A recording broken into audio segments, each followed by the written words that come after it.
Nowadays, people aren't collecting. They're just chasing. Welcome to TCG Tuesdays. I'm John. Figured I'd give myself some video series on this channel so that my attention is more focused. And I love TCG. I love collecting Pokemon cards. I love just talking about it, discussing it, watching videos about it, reading about it, et cetera, et cetera. And the topic I wanted to get into today came from an article that I read recently from a guy named 151 Card House on Medium, talking about how people aren't really collecting anymore. And so if people aren't collecting anymore, what are they actually doing? And how can we get back to collecting? Let's dive into that here in this video and try to get to the bottom of it. So what are people doing today? People are chasing singles. They're chasing hyped sets. They're chasing gradable cards. They're chasing expensive chase cards. For example, people are ripping open packs of Phantasmal Flames to get a gold card or to get an SIR, like the Mega Charizard EX card, SIR, right? People are looking for cards that they can grade, so hopefully it doubles, triples, quadruples in value so that they can sell it later on down the line. People are chasing after prismatic evolutions, looking for whatever they can possibly find at stores, in the hopes to open more, to chase singles, to grade them, to have this exponential value. And honestly, collecting this way, chasing this stuff really leads to a couple of really dangerous things. For one, you start spending frivolously. You start buying whatever you can possibly get your hands on. You start buying things that you don't necessarily like, but you feel like you need to have. And you start buying high and then selling low, because when you start buying things that you don't necessarily like, later on down the line, you're like, why do I even have this? I don't even like this. And you start selling it for whatever you can get so that you can start buying other things. And in the end, you're just wasting money. You're not gaining any value. You're buying packs to rip and losing value immediately there, things like that. And so I'm all about saving money. I don't like spending my money on nothing. I hate wasting my money. And honestly, I stopped ripping packs because it's become a waste of money. It's hard to get packs for under retail. It's hard to get stuff at good value. So what do I do instead? Well, this is how I collect Pokemon TCG, and hopefully it'll inspire you to collect with more focus and more attention so that we all stop wasting our money in this hobby. So one thing you could do, and something that I've started to do now, is picking a theme and sticking to it. So, for example, 151. I have a master set of 151 cards. But the way I did it my way was I collected only the holographic cards. Every card in the set doesn't have a holographic or a reverse holographic card, but I chose personally to only stick with the holographic cards and to fill in the gaps of cards that don't have a holographic at all with non-holos. And the reason why I did this was, for one, I just didn't want to waste space. And for two, I wanted this master set to feel like it was my own master set. In addition to, I ended up grading all of my cards that I really liked from the 151 set so that I could have a graded set of cards that I personally pulled.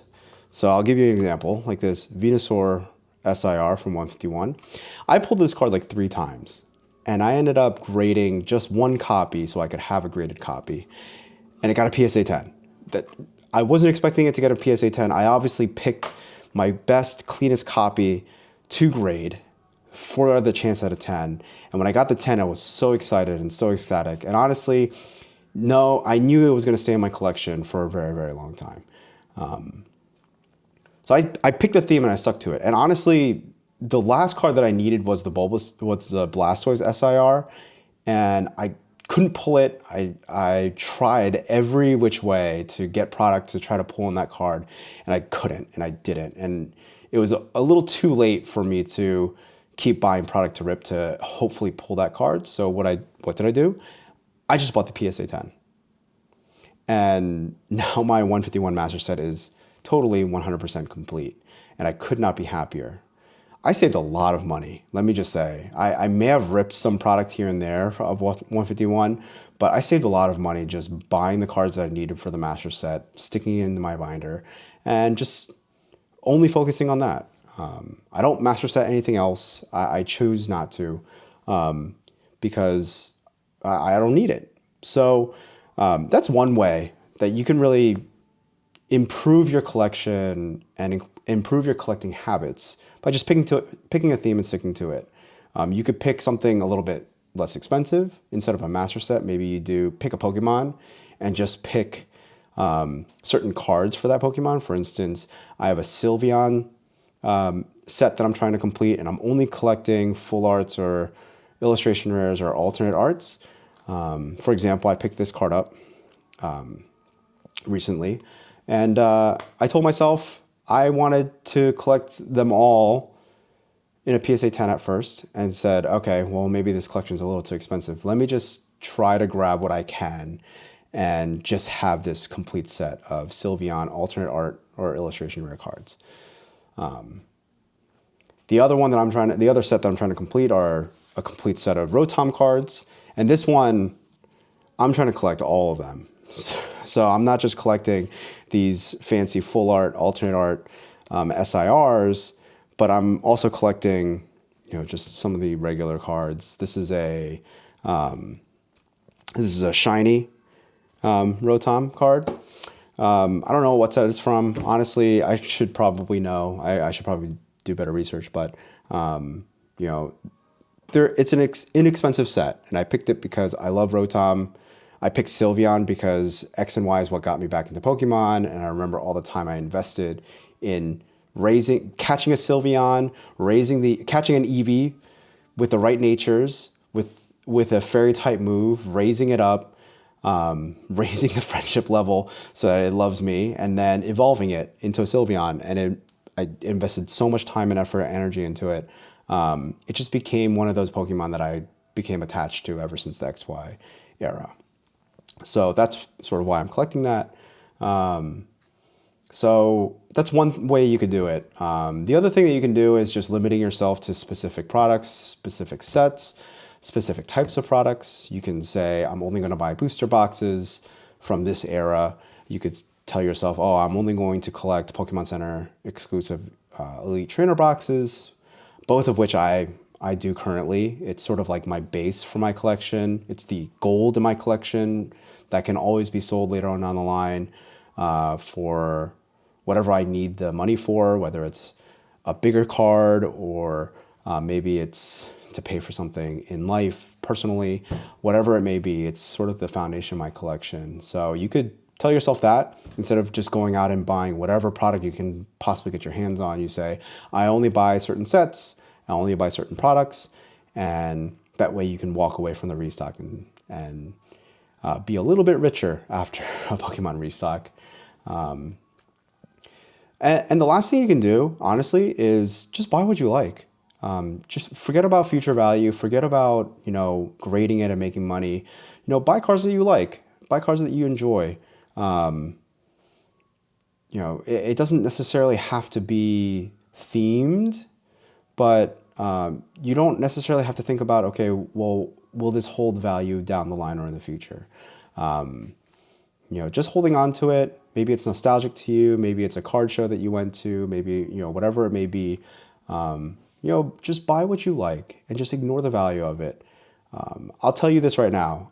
I'm not an investor, nor do I claim to be, nor will I ever advise you on what to buy, when to sell, things like that. We might talk about cards and their values in future videos, but I'll never promote it as advice or things that you must do or have to do. I'll do my best not even to make suggestions about what you should do when it comes to certain products or certain sets or certain cards. Honestly, it should be a curiosity. You should always be curious about what things are worth, what you're buying, what you're selling. Is it even worth buying? Because it's your money. It's your hard-earned money that you're spending on this stuff. And the more you care about what you're buying, the more specific you can get, the more focus you can get, the better you'll feel about the money that you're spending. So thanks for tuning into this one. We'll do this every single week. So come back next week for another episode of TCG Tuesdays. Comment down below if there are topics or questions that you want to discuss. Maybe I don't know why you would want my thoughts or opinions on anything, but maybe it's something that you want my thoughts or opinions on. Let's go for it. Let's have fun. That was it for now. Thank you guys for tuning in. Subscribe to my newsletter down below. Links down below. And the link to that 151 Card House article will also be down below if you're curious about reading it. But yeah, let's stop chasing and start collecting. Peace out.